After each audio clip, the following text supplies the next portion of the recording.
Absolutely.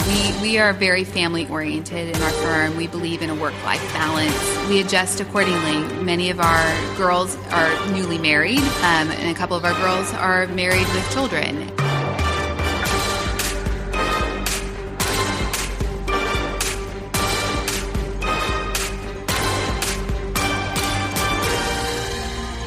Hi, it's Cary Broussard, and I'm here with the Cinderella CEO podcast, Cinderella CEO on air at the NEWH conference in Dallas, Texas in January.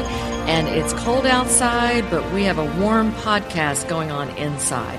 And I'm delighted today to be interviewing Lisa Haude, who is President and CEO of the Paradigm Design Group. Welcome, Lisa. Thank you, Cary. Thank you for having us today. You are so welcome, and thanks for driving in and getting right to work. Absolutely. I mean, never a wasted moment when you're head of a design firm. You've got lots of people out there at the conference to talk to and talk about your business, which is very successful. You design hotels, some of which we might even call palaces or castles. I want to hear some more about that since we do talk about fairy tales on this program. Absolutely. And you have a wonderful Cinderella story to talk about. You've been head of your own firm for the last 15 years, and you've probably worked with every major hotel brand almost in the world, right? I mean, that's what I've heard about you. Absolutely. A large portion of the firms we've worked with and have had relationships with them for a very, very long time, and we love it. That's a hard nut to crack, and I think it is the key to successful businesses is to be able to keep loyal customers and have people coming back and brands that want to use you time and time again. Absolutely. Absolutely. It is key. We believe so strongly in telling that story for every project, and we love working with all the different brands. They provide so many great options and varieties and instances for us to work with them, and it's a great opportunity. I think somebody who is a designer, as you are, maybe went through some times where you were trying to figure out what you wanted to do with your life. And when I look at your background as well, you've worked with some amazing people, some mentors along the way, like Deborah Lloyd Forrest and Associates. I know Deborah. Bristol Hotels and Resorts, amazing company that I think was merged with another company. And then Mitchell Carlson Stone. Tell me a little bit about that experience and how it's informed what you do today. Well, I knew early on as a child I wanted to be a designer. I was one of those children that played in the backyard, took the leaves, created little buildings, constantly rearranged my rooms. So I think it was in my blood. And loved it. And in college, I knew I was very headstrong on what I wanted to do, when I wanted to do it. And I was fortunate in meeting Deborah and many others that are mentors to me still today that when I was in college. And I just created that networking relationship and started that path and stayed on that path. I had opportunities to work for Deborah and for Bristol, and they allowed me to basically push to the limits and just keep trying to keep pushing the wall and doing better and better, and ultimately it created who I am today. You know, you're probably the exact opposite as I am. I was a child that was just messing up her room all the time. And so I guess I went into public relations and communications because I learned how to talk my way out of getting into trouble. I think that's my real talent. So you just came out of the womb like organized, love design. Were either one of your parents designers? No, far extreme opposites. Really? It was just something I was very passionate about. I'm left-handed, so the joke always in our house is that, I think with my right brain, therefore I'm more artistic. Math and some of those other subjects were just not me, and I struggled with that. But anything that was artistic or required imagination, I was all on it and loved it and still do. And you love what you do because that's what you get to utilize. Absolutely. That's wonderful. And then as a business owner, again, deciding the decision, we'll come back to how you made the decision to open your own company. But maybe you tell me now, how did you make the decision? It kind of happened as a dare. Nice. I was sitting there. I wasn't happy with where I was at in my current firm. I love that firm, and I'm still very good friends with all of them there today. But I wanted more. I wanted to have an opportunity to kind of be in charge and make the rules and not always have to listen to the rules being told to me on what to do. And my husband dared me and said, "You'll never do this. You'll never be a designer." And that is one thing that if you ever do that to me, I will go out of my way to prove you wrong. Especially if you want to do it. Absolutely. Right? And Absolutely. It sounds like you loved what you did and love it even more now that you have your own company. Sure. And you made a decision also after your husband dared you to do this. Did you also dare him to go into business with you? Well, he's very entrepreneurial. He has had several businesses prior to him going into the business world, as he worked for Duke Energy for many years. And he kind of said, he knew what it took to make it happen. And he just said, "Do you realize that you're going to basically give your life to this? If this will be like another child to you, you have to give your life to this. And are you willing to do that?" And I said, "Yes, I am, but I need help." And we decided, it just kind of happened. The moons aligned properly, and we just said, let's try it. Let's dig our feet in and go for it. So I kind of started first and started doing some freelance work and slowly started building some stuff up. And then we finally landed an opportunity for a job. And we said, okay, we got this awesome job coming in and we're going to take it. And he decided to quit his job, and he walked away from that, and there we went, and off to the running we went. And you went off, you got off to a great start, and then didn't something happen that affected the industry? Yes, absolutely. We started our firm, and 11 days later, after my husband quit his job, 9/11 hit. And I still distinctly remember to this day sitting there watching the towers fall in shock and disbelief, like everyone else in the industry, or in the United States, really. Yeah, in the world. Yeah, in the world. But at the same time, 2 days later, it kind of reality sunk in of neither one of us have a job. What are we going to do? Right. And the job we thought we had has now gone. So how do we do this? How do we make this happen? That must have been so stressful. It was very stressful. It was very scary. Thank goodness, again, this is the joys of working with your spouse. We leaned on each other. When I was weak, he was strong. When he was strong, I was weak. And we were very good complements to one another.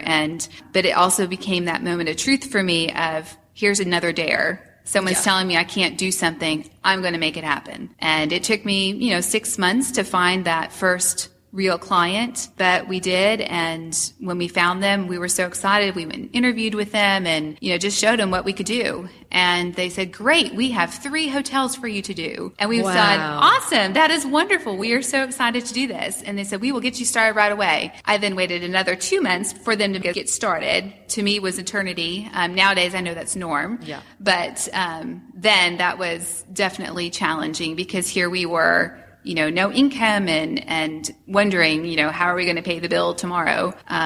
But we did it. And we just, from there, it went uphill. We just kept working hard and working around the clock, and nothing mattered. We would just do whatever needed to be done.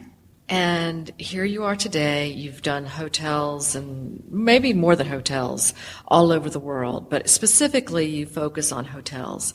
Is there a hotel or a group of hotels that has been one of your favorites that you would tell us about that we might know? Absolutely. One of my dearest to my heart's favorites is the Roosevelt, the Waldorf Astoria in New Orleans. That property closed after Katrina, and it's kind of an icon to the city. There's so much lineage and history to that building that people of New Orleans love. So it was very devastating, as we all remember, for Katrina, how the city basically shut down. And here it was an opportunity. It had a new owner that came in, and we were going to bring new life and new breath to it. Every tradesperson that worked on it was so ecstatic to be working on it, the artists that we worked with, and then just my own passion of research and truly figuring out what are those bones in this building and how do we give it a modern, graceful look. and how do we just bring it back to life? Wow. And so I spent 2.5 years working on it, and still to this day we work on this project. I think it'll always be the case, but I love it. I love that property. And who do you typically work with when you're working on a property like this? For our listeners, I mean, I know you do storyboards and you go in and present, this is the look we want to get together with you. Who is that? Who are you working with? Well, in this instance, for that project or any project, really, we have owners who own the building or own the property. We have developers that we deal with.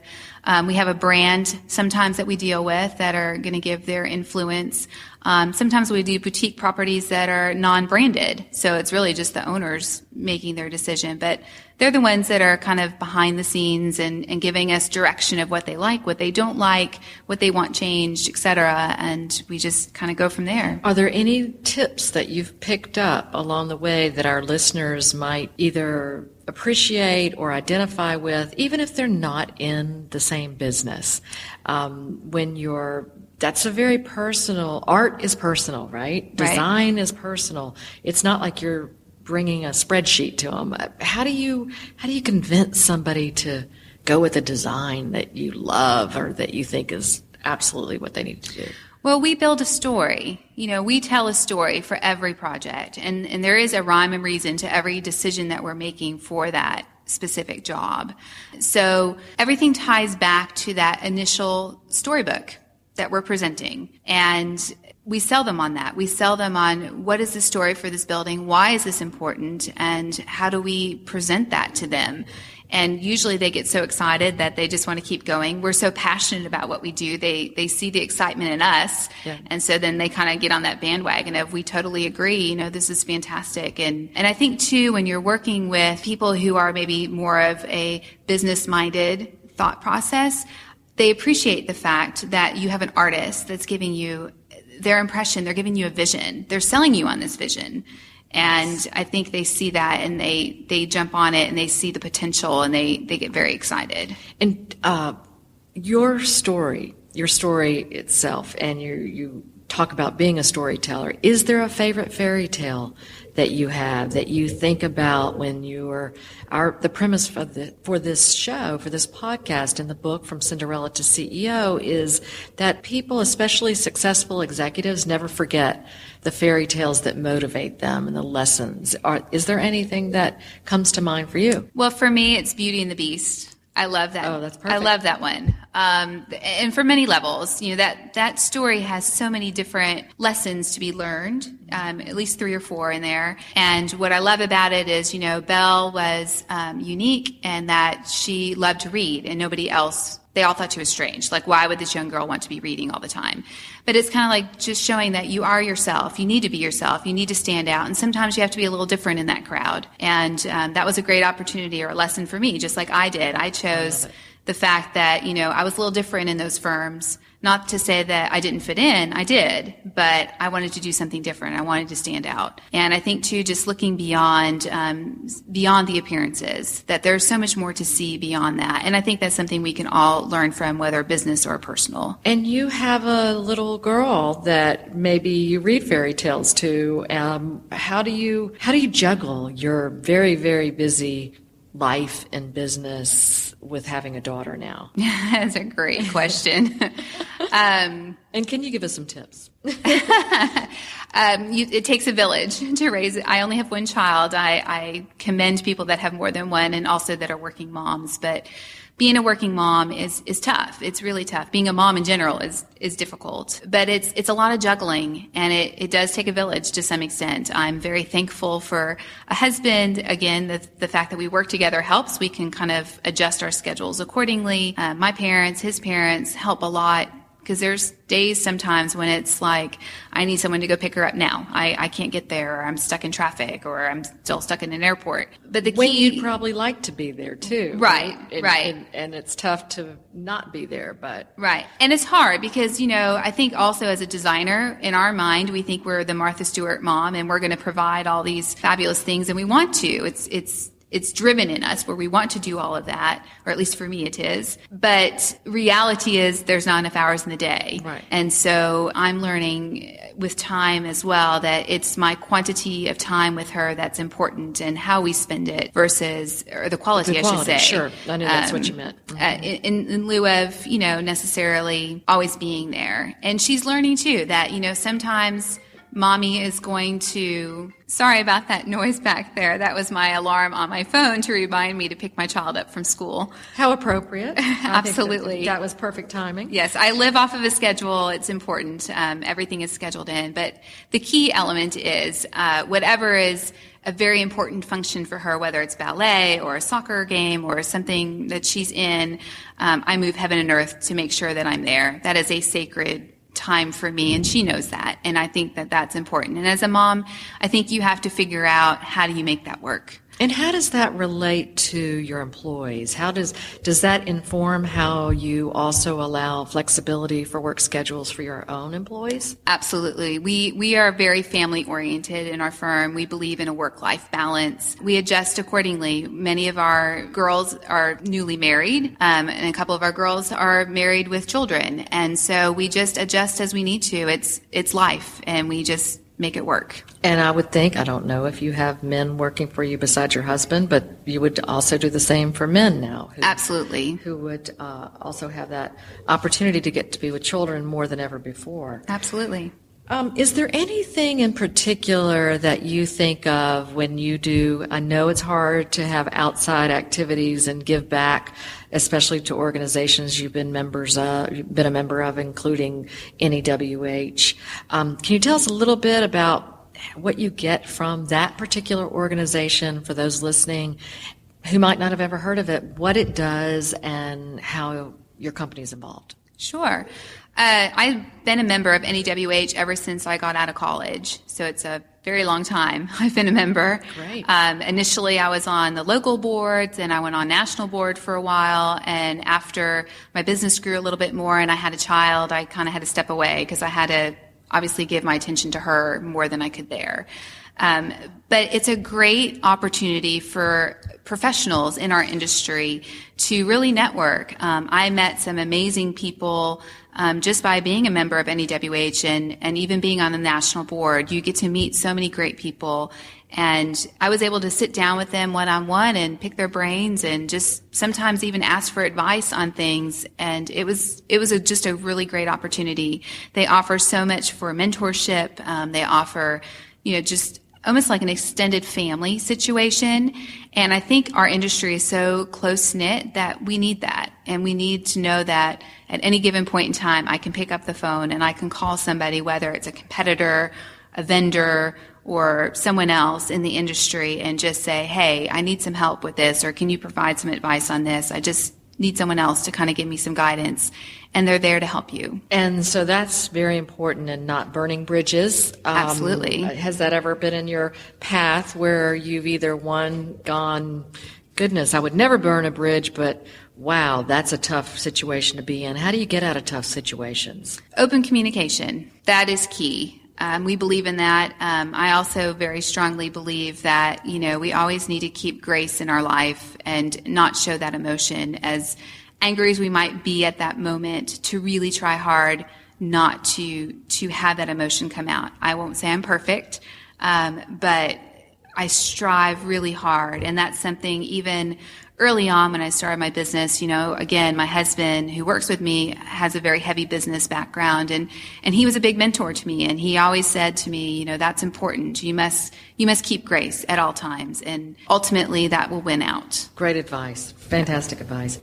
So women business travelers have made a big difference also in giving feedback to hoteliers and to designers like you about how to make the lighting better in the bathrooms and make the mirrors lit better. What do you think about that? Oh, it is a huge issue. I know it's my own pet peeve, and it drives me batty when I go to hotels that they have not accommodated properly for it. As designers, we pick every little finish that goes into that room, down to what is that wall color, what is that floor tile, what does that tub surround look like. And, when we first started, we just had a framed mirror, and we had lights on either side. We thought that was what was best. Now we work with Electric Mirror or companies like them that has the lighting on all four sides, or it's backlit, or it's on two sides. And so as a female, it's perfect because now we can actually see our face, put our makeup on, and not look like a clown when we walk out of the room. That is a good thing. We appreciate that, Lisa. Absolutely. And I think the men appreciate it too, correct? Sure, because now they can actually see what they're doing when they shave, and they don't come out with, toilet paper stuck to their neck. Yeah, I've seen that. And literally, it is one of the things that in a hotel, everybody's checking themselves out, either in their room, in the lobby, wherever in the hotel. There are mirrors everywhere. Sure, they are. And, sometimes we have to pay attention depending on our client or where we are, even in regions, because you might run into issues against cultures, depending on where that mirror is located and where is it going to sit and what does it face. So we definitely think about those things. Very interesting. I'm so glad you think about those things because I want to look good when I'm going out. So I appreciate that. So investing into hotels is changing as well. The investors are coming in from all over the world, right? And how does that affect mirrors, for instance? Mirror, mirror on the wall, who's the fairest of them all?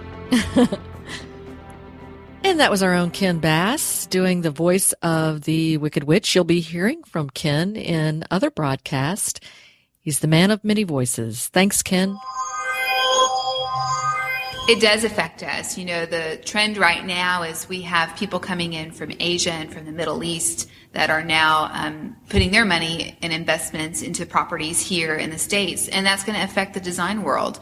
Anyone that practices feng shui is going to want to know that the mirrors are placed in the proper locations and that we don't have bad feng shui in the building. And sometimes even with Middle East, everybody has different customs and cultures that need to be maintained, and we have to be respectful of that as a designer. Very good. The entity Brand USA, for instance, is marketing the U.S. as a destination all over the world. I don't know if you're familiar with that entity that is now funded by taxes that foreigners pay when they come into the United States, which is actually turned into a very rich way of promoting our brand USA. So that is one of the things that I think designers and people in the hotel industry will hear more and more about. Just wonder, do you get involved with marketing the United States outside, or do you get involved with marketing our services in the U.S. to outside entities? We do. We do actually have a job that we're doing internationally right now, and it is a U.S.-based ownership group. It is a U.S.-based brand that we're actually doing in an international location, and so it's trying to kind of bring a little bit of us to them, but at the same time being respectful of them and their cultures and incorporating that into the building as well. And as people listening, again, who will hear this podcast, as they're climbing the business beanstalk, as we call it, is there anything in particular we can do, listeners and myself, that we could help Paradigm Group with, or you, or anybody on your team? Is there something that you might want to put out there as a wish that could help you even get further for your dreams? I'm very lucky. I am living the dream. I live it every day. I have great coworkers, great staff. I have, fabulous family.